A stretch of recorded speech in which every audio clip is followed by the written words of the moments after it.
All right, hey everybody, welcome back. So today we are going deep on Robert Greene's The Art of Seduction. Oh, yeah. The Art of Seduction. It's a good one. I think this one's going to be fun Yeah, definitely. because, people hear seduction, then they think, like some sort of like, tricks or something like that. But Yeah. really what we're talking about is how to be your most charming self. Yeah, exactly. It's all about influence, right? How to be more influential, how to connect with people, how to be more charismatic. It applies in all sorts of areas, not just dating and romantic relationships.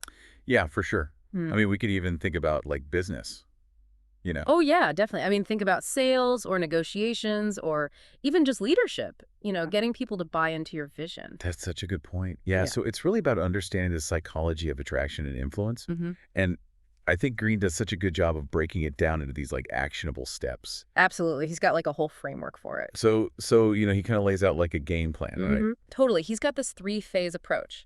The first phase is all about laying the groundwork. Laying the groundwork. Okay, I like it. Yeah, so it's like setting the stage, creating the right conditions for attraction to blossom.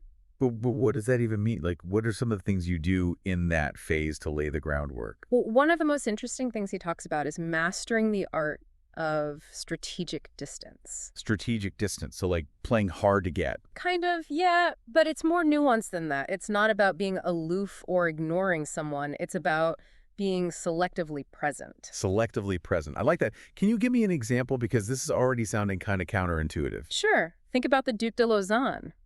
This guy was like a notorious charmer in the court of King Louis XIV, and he was totally smitten with the Duchess de Montpensier. Okay, so like high stakes seduction here. We're talking about royalty. Exactly. But instead of showering her with attention like you might expect, he actually took a step back. He made sure he was present in her circles, visible, but never directly pursued her. Interesting. So it's like you're there, but you're not there. You're almost like a ghost. Yeah, and it drove her crazy. She was so used to men fawning over her, and here's this guy who's completely indifferent. Ah, so it piqued your curiosity. Exactly. He created this air of mystery, and it made her want him even more. Because now she has to chase him. Exactly. He flipped the script by letting her believe she was the one making the first move. That's brilliant. I mean, I could see how that would be so much more effective than just like, you know, bombarding someone with attention right off the bat. Totally. It's like you're giving them the space to pursue you, to wonder about you, to become intrigued. So that makes you more desirable. Exactly.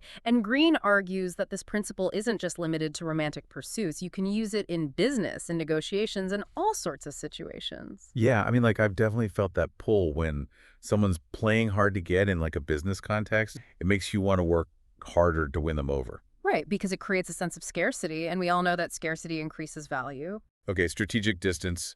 Check. What else is part of laying the groundwork?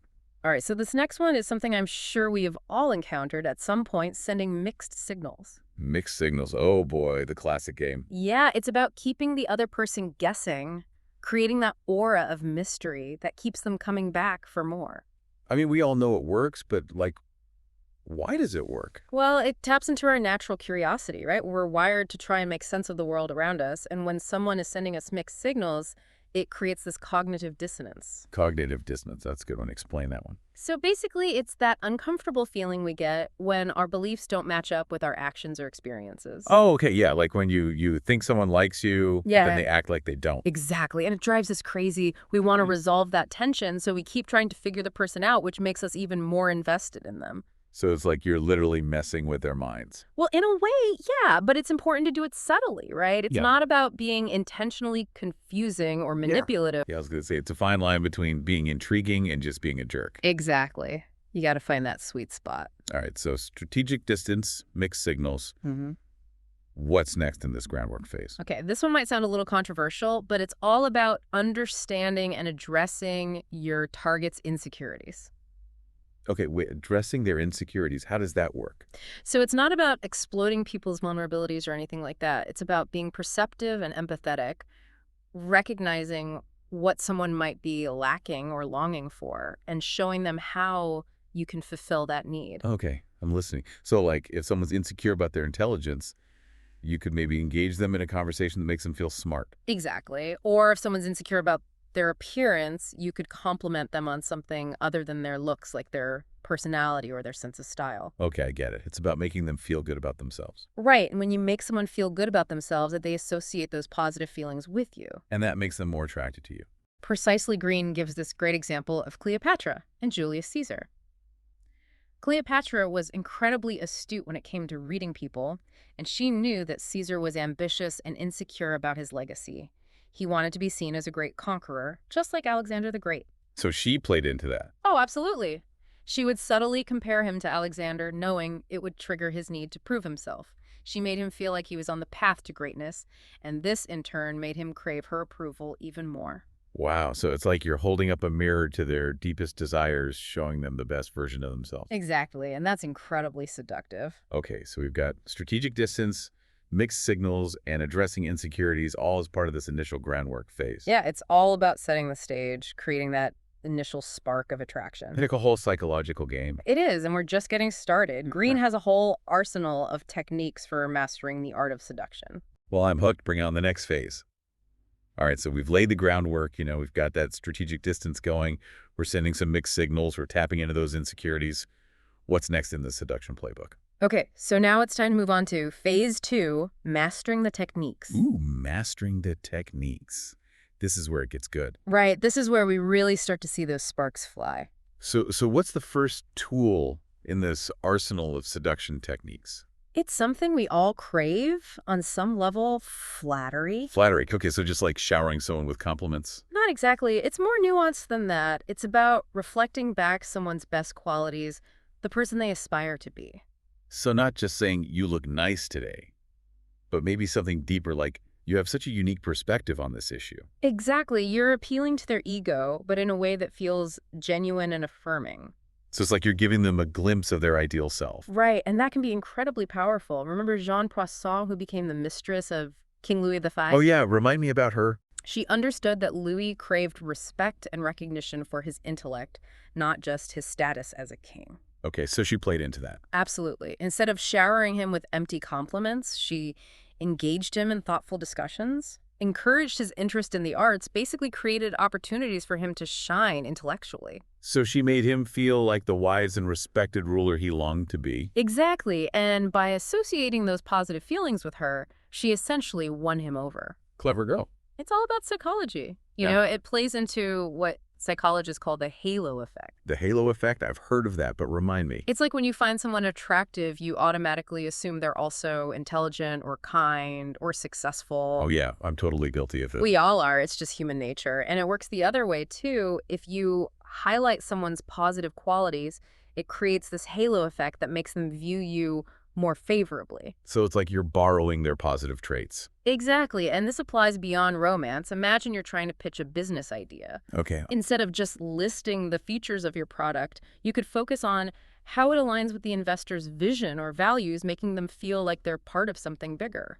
So you're appealing to their ego, their desire to be seen as a forward-thinking innovator. Precisely. And that can be far more persuasive than any data or statistics. Flattery check. What's next on the list of seduction techniques? This one is all about keeping things interesting. Unpredictability. Unpredictability. So like being spontaneous. Yeah, but it's more than that. It's about creating a sense of anticipation, keeping the other person on their toes. Okay, so not like completely random or erratic, but just like throwing in those unexpected gestures or experiences that make you stand out from the crowd. Exactly. Think about trying new activities, switching up your style, surprising someone with a thoughtful gift, anything that breaks the routine and creates a sense of excitement. This reminds me of this guy I dated years ago. He was so good at this. It wasn't anything grand or over the top, just these little unexpected gestures that totally charmed me. Like one time he remembered I had a stressful week and surprised me with a picnic lunch in the park.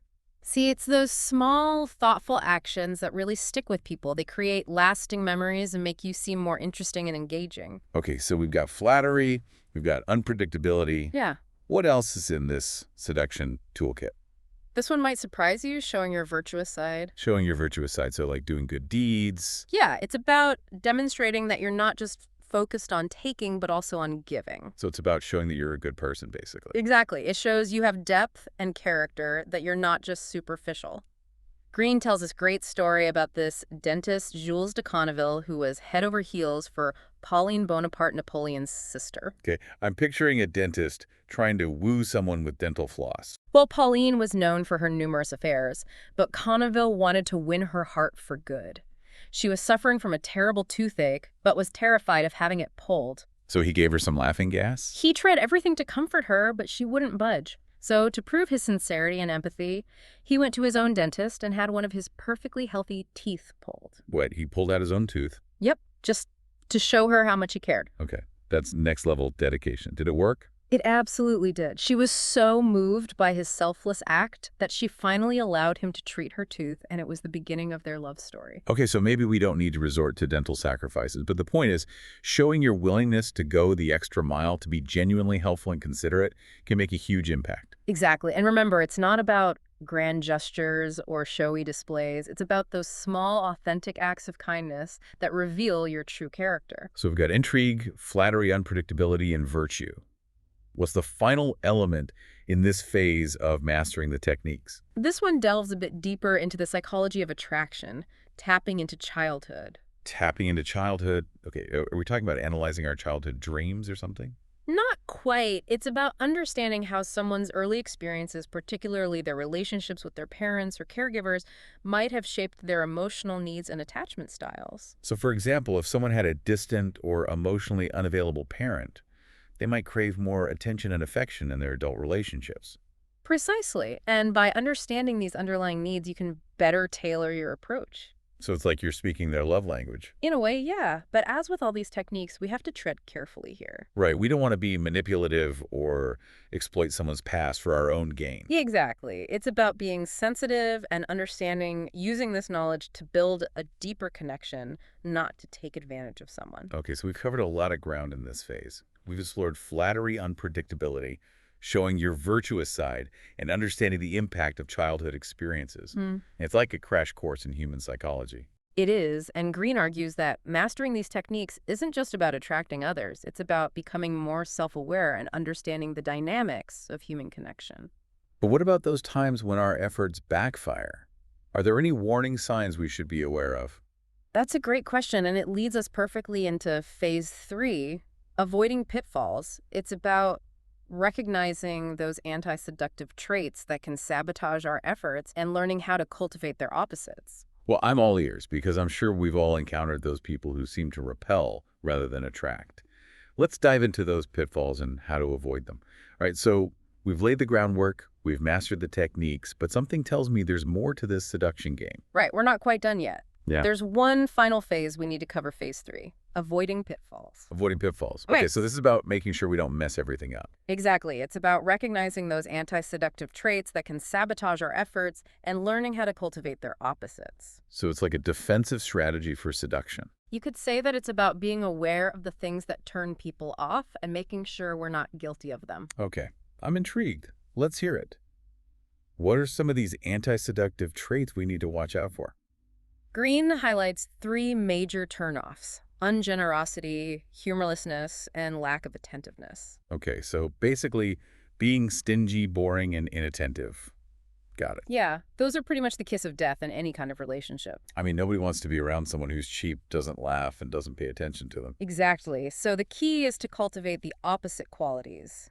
Be generous, have a good sense of humor, and be attentive to the people you're with. Okay, so be the opposite of a Scrooge. Exactly. Be warm, be engaging, be the kind of person who lights up a room. Makes sense. I mean, those are qualities that are attractive in anyone. Right, and they're especially important when you're trying to create a lasting impression. So it's not just about the initial attraction, it's about building something deeper. Exactly. Seduction is about more than just getting someone into bed. It's about creating a genuine connection that goes beyond the superficial. And that's where these anti-seductive traits can really trip you up. Right, because they show a lack of respect, a lack of consideration for the other person. So generosity, humor, attentiveness, those are the keys to avoiding those pitfalls. Absolutely. And remember, these qualities aren't just about attracting others, they're about becoming a better person overall. So it's like a win-win situation. You Yeah. become more seductive and you become a better human being. Exactly. And that's the beauty of Greene's approach to seduction. It's not just about manipulation or game playing. It's about self-improvement and personal growth. Wow, this has been such an eye-opening deep dive into the art of seduction. It's been a pleasure exploring these ideas with you.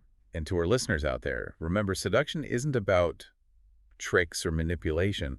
It's about understanding the psychology of attraction and using that knowledge to create genuine connections in all areas of your life. Absolutely. Go out there, be your most charming selves, and remember the power of generosity, humor, and attentiveness. Until next time, keep those minds curious and those hearts open.